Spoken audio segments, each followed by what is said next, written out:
ছাতা নিয়ে বেরোয়নি তাই ভিজে গেছে। আমার ভেজা শরীর নিয়ে আপনি মজা করবেন না।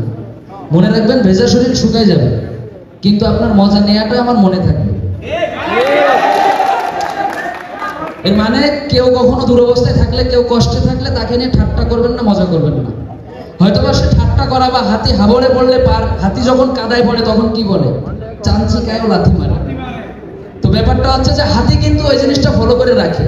হাতি হাবড় থেকে উঠে যাওয়ার পরে চাঞ্চিকার খোঁজও থাকে না, কারণ চাঞ্চিকা তখন সাহসী পায় না তার সামনে আসতে, বুঝছেন? তো আপনাদের দুরবস্থা দেখে তারা আপনাদের ইন্নাত করবে। যারা বলবে যে আপনার পাগলামি, যারা মানে আপনার আজকের পরিশ্রম যাদের কাছে পাগলামি মনে হচ্ছে, তারাই দেখবেন একসময় আপনার সামনে আসবে না এবং সামনে আসার সুযোগ খুঁজবে। তো যেমন আমাদের মুজাহির ভাই এমন একজন গতিশীল স্বেচ্ছাসেবক আমাদের সমাজের, যার গতি দেখলেই বোঝা যায় যে আসলে সে কত গতি নিয়ে আগাইতেছে। মানে বাংলাদেশ তার জন্য সীমাবদ্ধ না, তার মন চাইলে বাইরের দেশ, পুরো পৃথিবী অলরেডি যদি মানুষকে সহযোগিতা করতে পারতো তাহলে তার মনে শান্তি লাগতো।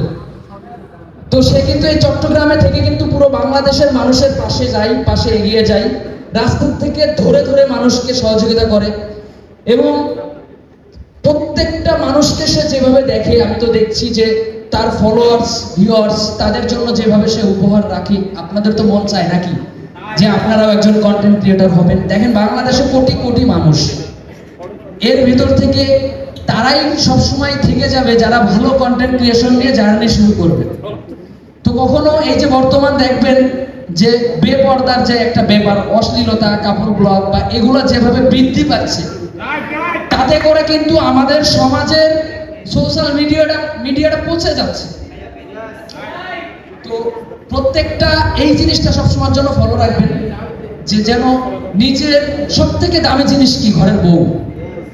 এই বউটাকে ভাই এইভাবে বেচতে হবে, পুরোনো কাপড় চোপড় বেচে খান। তা বউ কি জন্য, কিসের জন্য বেচতে হবে? কোন থেকে বউ আপনি বিয়ে করেছেন সুন্দর